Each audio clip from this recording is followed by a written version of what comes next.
ANM, GNM, BSc nursing, अगर आप अपना फ्यूचर नर्सिंग में बनाना चाहते हो, इनमें से कोई भी कोर्स करना चाहते हो, या ANM या GNM या फिर BSc नर्सिंग, आपको कौन सा कोर्स करना चाहिए, उसका ड्यूरेशन क्या है, एलिजिबिलिटी क्या रहने वाली है, जॉब क्या रहेगी, स्कोप, स्टडी, जो भी बच्चे इन सब कोर्स में से कोई भी कोर्स करना चाहते हैं, जो भी इन सब कोर्स में से जो भी कोई कोर्स कर रहा है बच्चा या फिर करके बैठ चुका है, नेक्स्ट स्टेप क्या करना है, कहां आपको जॉब देखने को मिलेगी, काम क्या देखने को मिलेगा। अगर आप अभी ये कोर्स करने का सोच रहे हो तो इसके पीछे आपकी एलिजिबिलिटी, ड्यूरेशन टाइम कितना होने वाला है, सब कुछ पूरा डिटेल में बताने वाला हूं। वीडियो काफी इंपॉर्टेंट रहने वाली है, सो वीडियोस को एंड तक जरूर देखना। सबसे पहले बात करेंगे हम ANM यानी कि एक्सिलरी नर्सिंग मिडवाइफरी के बारे में। ड्यूरेशन की बात करूं तो ये कोर्स जो है आपका 2 साल का रहने वाला है, 2 ईयर का, ठीक है। वही बात करूंगा, इस कोर्स को कंप्लीट करने के बाद आप रजिस्टर नर्स बन जाते हो, ठीक है। उसके बाद आपके पास आ जाता है डिप्लोमा, ठीक है, आप डिप्लोमा होल्डर बन जाते हो। इस कोर्स को करने के बाद आपके पास आता है डिप्लोमा, आपके पास डिप्लोमा होगा। ये कोर्स है, इसकी एलिजिबिलिटी की बात करूं तो आपकी 12th जो है वो क्लियर होनी चाहिए। वही बात करूं इसके सब्जेक्ट की तो आपने अगर आर्ट्स रखे हुए थे 12th में, या फिर मेडिकल या फिर नॉन मेडिकल, कोई भी हो सब्जेक्ट, आप इसके लिए एलिजिबल हो जाते हो। बट कुछ स्टेट में एंट्रेंस टेस्ट देना पड़ता है, बट कुछ स्टेट में एंट्रेंस टेस्ट नहीं होता, डायरेक्ट आपको एडमिशन मिल जाता है। प्राइवेट कॉलेज या फिर गवर्नमेंट कॉलेज में देखने को मिलेगा। फी की बात करूं, अगर आप प्राइवेट कॉलेज चूज करते हो तो आपकी जो फी है 1 से 1.25 लाख के आसपास आपकी फी रहने वाली 2 साल की। वही बात करूं गवर्नमेंट कॉलेज की, अगर आपको मिल जाता है तो आपकी जो फी है वो 20 से 25 हजार रुपया रहने वाली है पूरे कोर्स की, ठीक है। अब बात करते हैं इसकी जॉब के बारे में। तो जॉब की बात करूं तो आप प्राइवेट में भी जॉब कर सकते हो, गवर्नमेंट में भी जॉब कर सकते हो। गवर्नमेंट में आपको PHC में जॉब देखने को मिलेगी, वहीं आपके जो सब सेंटर आपके रूरल एरिया में होंगे वहां आपको जॉब देखने को मिलेगी। वहीं जॉब प्रोफाइल की बात करूं तो कम्युनिटी हेल्थ वर्कर की जॉब देखने को मिलेगी। वही बात करूं अगर प्राइवेट में कहां जॉब देखने को मिलेगी तो आपके जो भी क्लिनिक हैं आपके आसपास वहां आप जॉब कर सकते हो। सैलरी की बात करूं, अगर आपकी गवर्नमेंट में लग जाती है तो वहां सैलरी अच्छी देखने को मिलती है, आपके स्टेट के अकॉर्डिंग 20 से 30 हजार के बीच में या 40 हजार तक सैलरी आपको देखने को मिलेगी, बट वो स्टेट के ऊपर डिपेंड करता है। वही बात करूं अगर गवर्नमेंट में नहीं प्राइवेट में करते हो तो वहां आपकी सैलरी जो वही 8 से 10 हजार देखने को मिलेगी, बट इसके बाद आपको पढ़ाई कंटिन्यू करोगे तब ही आपके पास और अच्छा खासा फ्यूचर देखने को मिलेगा। वही बात करूं स्कोप मैंने वही बता दिया, सैलरी के बारे में बता दिया, जॉब प्रोफाइल के बारे में बता दिया, यही स्कोप है प्राइवेट सेक्टर और गवर्नमेंट सेक्टर।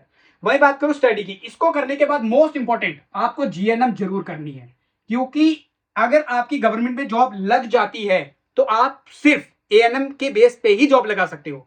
बट अगर आप बोलो कि आपको senior staff nurse, junior staff nurse, या फिर आपको बोलूं मैं आप एम्स में तक अगर आपको जाना है तो ये कोर्स करने के बाद आप ये जॉब नहीं कर सकते, ठीक है। आप सिर्फ ANM के बेस पे ही जॉब कर सकते हो। अगर आप GNM कर लेते हो तो इसके बाद आपके पास और बहुत सारे ऑप्शंस खुल जाते हैं, ठीक है। बात करेंगे अब GNM के बारे में, यानी कि जनरल नर्सिंग मिडवाइफरी। ये जो कोर्स है मैंने पहले बताया 4 साल का कोर्स रहने वाला है, ठीक है। आप इसके बाद रजिस्टर्ड नर्स बन जाते हो, ठीक है। उसके बाद आपके पास आता डिप्लोमा ही है, ठीक है। ये कोर्स 4 साल का मैंने इसलिए बताया क्योंकि 3.5 साल का ये कोर्स रहने वाला है, 6 मंथ की इंटर्नशिप रहने वाली है, और रजिस्ट्रेशन और डिप्लोमा जब तक आपके पास आता है तो 4 साल आपको लग जाएंगे, तो ड्यूरेशन टाइम 4 साल का ही रहेगा। वही एलिजिबिलिटी की बात करूं 12th आपकी पास होनी चाहिए। वही आपके सब्जेक्ट PCB, PCM या फिर आपके आर्ट्स हैं तो भी आपका एडमिशन हो जाएगा, मेरिट के हिसाब से भी एडमिशन होता है। कुछ स्टेट में एंट्रेंस टेस्ट देना पड़ता है, कुछ स्टेट में कोई टेस्ट नहीं देना पड़ता। आपकी क्वालिफिकेशन 10th 12th आप किस कैटेगरी से हो तो आपका सिलेक्शन हो जाता है। वहीं के बेस पे आपको प्राइवेट कॉलेज, गवर्नमेंट कॉलेज मिल सकता है। प्राइवेट कॉलेज की बात करूं तो आपकी जो फी है भाई, आपकी फी 6 लाख भी रहने वाली है, 5 लाख भी रहेगी, वो डिपेंड करता है कौन सी स्टेट से हो, और कुछ स्टेट में 2 लाख में ये कोर्स कंप्लीट हो जाता है। बट बात करूं प्राइवेट कॉलेज अगर आपको मिल जाता है तो आपकी फी बहुत कम रहने वाली है, 50 हजार या 40 हजार के बीच में ये कोर्स आपका कंप्लीट हो जाता है, आपका इतना खर्चा नहीं आने वाला है। अब बात करूंगा जॉब की, तो प्राइवेट हॉस्पिटल और गवर्नमेंट हॉस्पिटल, यहाँ पे आपका ये स्कोप भी यही रहेगा। अब बात करूं प्राइवेट हॉस्पिटल्स में, आप जितने भी क्लिनिक्स में जॉब कर सकते हो, जितने स्टेट लेवल के प्राइवेट हॉस्पिटल है वहां जॉब कर सकते हो, सेंट्रल लेवल के जो प्राइवेट हॉस्पिटल है वहां भी जॉब कर सकते हो। वहां सैलरी आपकी जो है स्टार्टिंग 20,000 से प्लस देखने को मिलेगी, एक्सपीरियंस के हिसाब से 50 हजार तक सैलरी देखने को मिलेगी। होम केयर में काम कर सकते हो। वही बात करूं प्राइवेट में अगर आप किसी क्लिनिक में जॉब करते हो तो वही 8 से 10 हजार सैलरी। वही अगर बात करूं प्राइवेट में अगर आप प्राइवेट हॉस्पिटल में काम करते हो वही आपकी सैलरी 10 से 12 हजार देखने को मिलेगी। वही बात करूं इसके बाद जॉब प्रोफाइल की बात करूं, आप senior staff nurse, junior staff nurse, तो ऐसे आप नर्सिंग ऑफिसर्स एम्स तक भी जा सकते हो, नर्सिंग ऑफिसर्स की जॉब भी आपको देखने को मिलेगी। वही बात करूं स्कोप प्राइवेट में, आपको मैंने बता दिया गवर्नमेंट में CHC सेंटर, PHC सेंटर, सब district hospitals, GMC hospital, NHM department, senior staff nurse, unit staff, बहुत सारी जॉब्स देखने को मिलती है। डिपेंड करता है आपकी स्टेट पे कितनी वैकेंसी आती है और कितनी जॉब्स पे आपको मौका देखने को मिलेगा। ठीक है। इसके बाद स्कोप मैंने आपको एक बता दिया। स्टडी की बात करूं, जीएनएम के बाद आपको डायरेक्ट पोस्ट बेसिक बीएससी जो है बहुत जरूरी करनी है। उसके बाद आप एमएससी नर्सिंग भी कर सकते हो। अगर आपको ये दोनों नहीं करने हैं तो आपको डिप्लोमा लेना बहुत जरूरी है, क्योंकि सेंट्रल लेवल की जितनी सारी जॉब्स हैं वहां जीएनएम करने के बाद आपके पास मिनिमम एक्सपीरियंस 2 साल का होना चाहिए, 50 बेडेड हॉस्पिटल से ऊपर होना चाहिए। अगर आप प्राइवेट हॉस्पिटल का जो एक्सपीरियंस ले लेते हो तो 200 बेडेड हॉस्पिटल का होना चाहिए, तभी आप एलिजिबल होते हो सेंट्रल लेवल की जॉब्स के लिए। वहां एम्स में अगर आपको जॉब करनी है, तो अगर ईएसआईसी में करनी है तो 1 साल का एक्सपीरियंस, आरआरबी में करोगे तो नहीं है चाहिए आपका, डीएसएसबी में करोगे तो कोई एक्सपीरियंस नहीं चाहिए। बट अगर आपको नर्सिंग ऑफिसर एम्स में जॉब करनी है तो एक्सपीरियंस चाहिए। क्वालिफिकेशन आपको बता दी, पोस्ट बेसिक बीएससी एमएससी तक टीचिंग सेक्टर में जा सकते हो, आपके बहुत सारे अपॉर्चुनिटीज देखने को मिल जाएंगे। अब लास्ट में बचा है भाई बीएससी नर्सिंग। बीएससी नर्सिंग एक 4 साल का कोर्स है भाई। इसके बाद 6 मंथ की इंटर्नशिप, रजिस्ट्रेशन और डिग्री आपके हाथ आते आते आपको लग जाएंगे 5 साल। 5 ईयर में ये कोर्स कंप्लीट हो जाता है एंड उसके बाद आप बन जाते हो डिग्री होल्डर। आपके पास आती है डिग्री, कोई एक्सपीरियंस की जरूरत नहीं, कोई एमएससी नर्सिंग करने की जरूरत नहीं, अगर आपको सिर्फ हॉस्पिटल में ही काम करना है तो। भाई बात करो एलिजिबिलिटी, आपकी 12th क्लियर होनी चाहिए, पीसीबी या फिर पीसीएम। यहां पे अगर आपके आर्ट्स सब्जेक्ट हैं तो आप ये कोर्स नहीं कर सकते, आप एलिजिबल हो ही नहीं। अगर आपके कुछ स्टेट में पीसीएम भी नहीं चलता है, सिर्फ पीसीबी यानी फिजिक्स केमिस्ट्री बायो ही चलता है, और यहाँ ये जो एडमिशन लेनी है तो आपको एंट्रेंस टेस्ट देना ही पड़ेगा। और इसके बाद आपका मेरिट बनेगा private college, government college. Private fee की बात करूं तो बहुत ज्यादा देखने को मिलती है, 10 से 12 लाख रुपए आपकी प्राइवेट फी रहने वाली आपके स्टेट के अकॉर्डिंग। और वहीं बात करूं प्राइवेट कॉलेज की, सॉरी प्राइवेट कॉलेज की बात कर रहा हूं। अगर बात करूं गवर्नमेंट कॉलेज की तो आपके पास आपको फी देने की जरूरत नहीं है। 1 लाख या 1.25 लाख के आसपास आपका टोटल खर्चा आने वाला, जो भी आपका आने जाने का ट्रैवलिंग, जहां भी आपको कॉलेज मिलेगा। बात करूं जॉब्स की तो भाई सेम जैसे आप इसमें करना चाहते हो, जीएनएम करने की मैंने आपको पहले बताया, प्राइवेट में गवर्नमेंट में तो आप कर सकते हो। बट इसके बाद आप डायरेक्ट जो है आपको एक्सपीरियंस करने की जरूरत नहीं पड़ती है। Without experience of nursing officer, ESIC,